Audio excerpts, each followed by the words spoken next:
आज की हमारी क्लास HDP फर्स्ट ईयर के लिए एनिमल ब्रीडिंग एंड जेनेटिक्स की है और एनिमल ब्रीडिंग एंड जेनेटिक्स के अंतर्गत आपका एक टॉपिक हो गया था जिसका नाम था आनुवंशिकी व आनुवंशिकी से संबंधित सामान्य शब्दावली।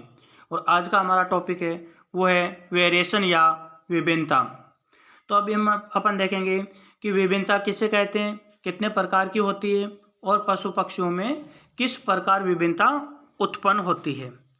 यानी प्रत्येक पशु या पक्षी एक ही जाति के होते हुए भी अपने माता पिता से भिन्न होते हैं और इसी भिन्नता को विभिन्नता कहते हैं। जो विभिन्नता बाह्य रूप से दिखाई देती है उसे फिनोटिपिक वेरिएशन कहते हैं और फिनोटिपिक वेरिएशन को VP से दर्शाते हैं। नेक्स्ट आपके कि ये फिनोटिपिक वेरिएशन हो चाहे जेनेटिक वेरिएशन हो चाहे एनवायरमेंटल वेरिएशन हो, ये किस प्रकार से उत्पन्न होती है। विभिन्नता पशुपालकों के लिए एक प्रकार से कच्चे माल के रूप में कार्य करती है और विभिन्नता के आधार पर पशुपालक अपने पशुओं का चयन कर उनसे उन्नत नस्ल के पशु तैयार कर सकता है और नई नस्ल भी बना सकता है। इस आधार पर विभिन्नता दो प्रकार की होती है, एक है आपके जेनेटिक वेरिएशन और दूसरी है एनवायरमेंटल वेरिएशन। तो आपको पूछ ले कि बाह्य रूप से देखने के आधार पर विभिन्नता कितने प्रकार की होती है। तो बाह्य रूप से देखने के आधार पर विभिन्नता दो प्रकार की होती है, एक आपके जेनेटिक वेरिएशन और दूसरी है एनवायरमेंटल वेरिएशन। तो फिनोटिपिक वेरिएशन बराबर genetic variation plus environmental variation. अब अपन देखते हैं कि जेनेटिक वेरिएशन किसे कहते हैं और जेनेटिक वेरिएशन किस प्रकार से उत्पन्न होती है। सबसे पहली चीज़ कि जो आपकी जेनेटिक वेरिएशन है वो जेनेटिक वेरिएशन वंशागत होती है, यानी एक पीढ़ी से दूसरी पीढ़ी में स्थानांतरित होती है। जब अपन देखते हैं कि कोई भी पशु हो चाहे पक्षी हो उसमें गुणसूत्रों की संख्या निश्चित होती है, यानी प्रत्येक पशु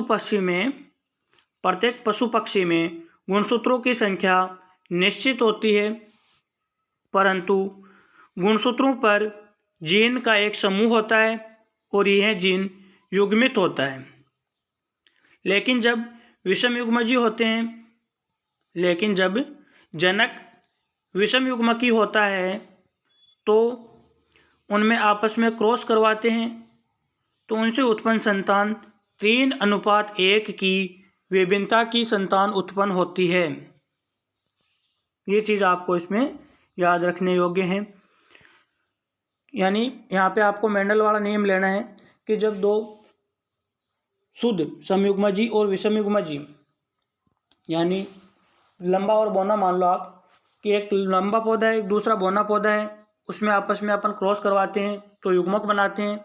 युग्मक बनाने के दौरान क्या होता है कि एक से युग्मक बनते हैं अपने कैपिटल टी और दूसरे से युग्मक बनते हैं कैपिटल T स्मॉल t, यानी दोनों जनक कैसे हैं, विषम युग्मजी है, एक कैपिटल वाला है और दूसरा स्मॉल वाला है।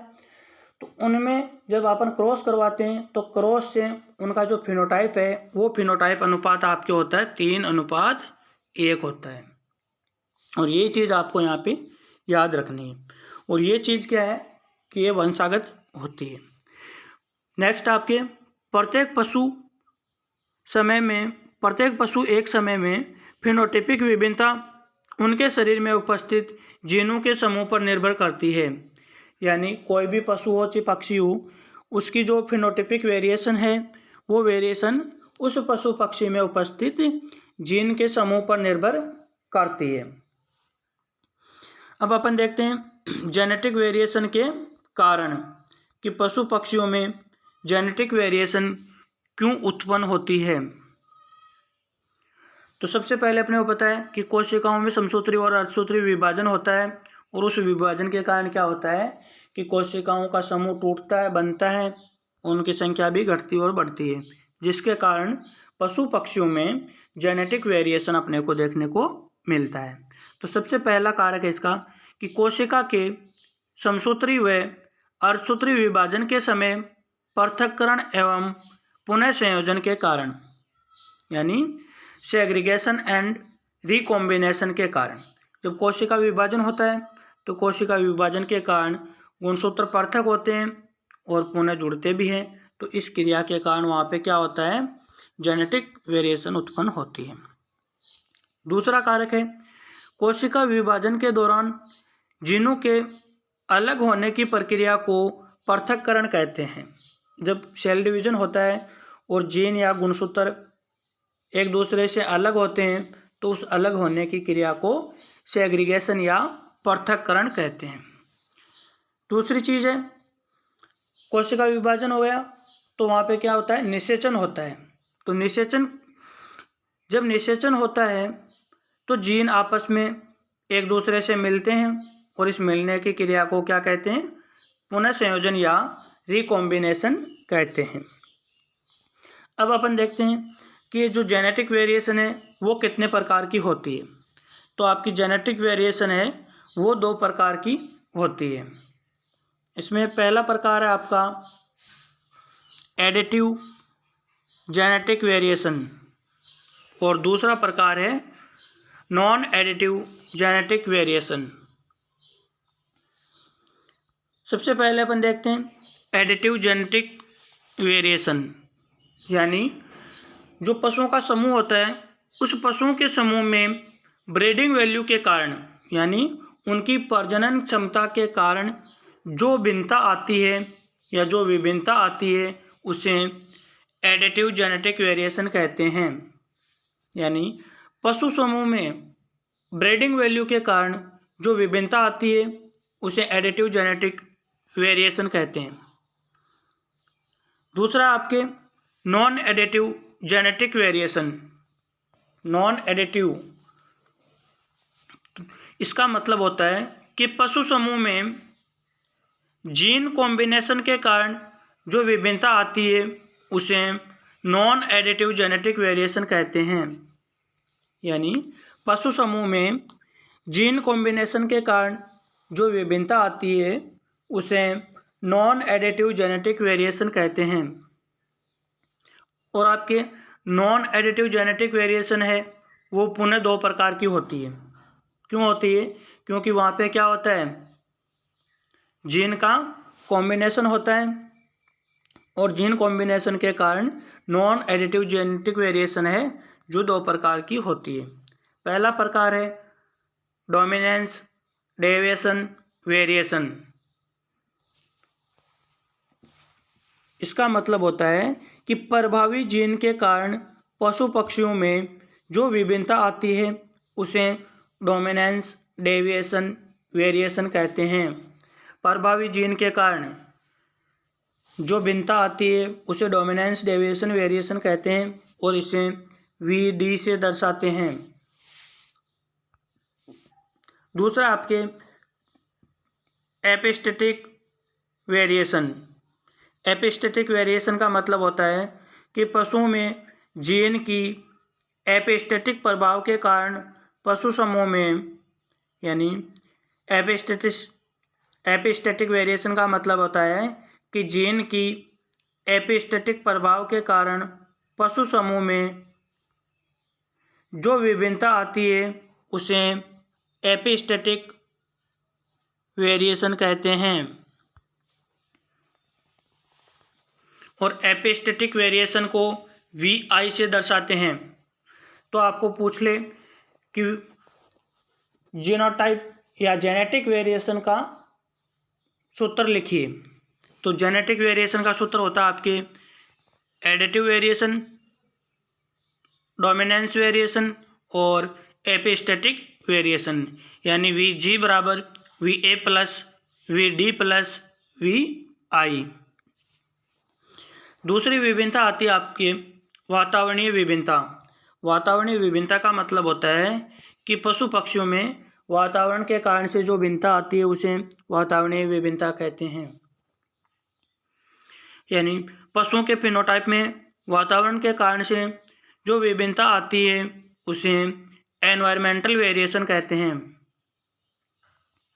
और वातावरण के कारण जो विभिन्नता आती है वह वंशागत नहीं होती है, अर्थात नॉन हेरिडिटरी होती है। वातावरण के कारण उत्पन्न विभिन्नता वंशागत नहीं होती है। नेक्स्ट कारक है, किसी पशु का जेनेटिक मेकअप यानी उसकी जीनी संरचना निषेचन के समय ही निर्धारित हो जाती है। किसी पशु का जेनेटिक मेकअप निषेचन के समय से लेकर पूर्ण जीवन काल तक एक जैसा ही रहता है और वातावरण के कारण जो उसकी फिनोटाइपिक वेरिएशन है उस फिनोटाइपिक वेरिएशन में बदलाव आ जाते हैं और बदलाव आने के कारण पशु पक्षियों में वातावरणीय विभिन्नता उत्पन्न हो जाती है और वातावरणीय विभिन्नता को VE से प्रदर्शित करते हैं। अब लास्ट आपके कि वातावरणीय विभिन्नता के कारण ऐसे कौन कौन से कारक हैं जिनकी वजह से आपके एनवायरमेंटल वेरिएशन उत्पन्न होती है। तो एनवायरमेंटल वेरिएशन का पहला कारक है pre foetal and post foetal nutrition, यानी पशु पक्षियों को दिया जाने वाला आहार या पोषण है उसका एनवायरमेंटल वेरिएशन पर बहुत अधिक प्रभाव पड़ता है। दूसरा है टेम्परेचर, तीसरा है ह्यूमिडिटी, चौथा है हाउसिंग, पांचवा है hygienic condition of animal, next है पैरासिटिक इन्फेस्टेशन, मेंटल रिलेशन और अननोन इफेक्ट्स, यानी पशु पक्षियों को दिए जाने वाला पोषण, तापमान, आर्द्रता, उनका आवास। हाइजेनिक कंडीशन का मतलब होता है कि कितनी जगह में अपन कितने पशु पक्षी रख रहे हैं।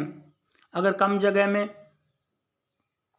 ज़्यादा पशुओं को रखेंगे तो उनमें विभिन्नता आएगी और ज़्यादा जगह में कम पशु रखेंगे तो उनमें भी विभिन्नता देखने को मिलेगी। इसके अलावा पैरासाइट का इन्फेक्शन हो जाता है जब, उसकी वजह से भी विभिन्नता उत्पन्न हो जाती है और पशु पक्षियों के मेंटल रिलेशन के कारण भी अपने को विभिन्नता देखने को मिलती है।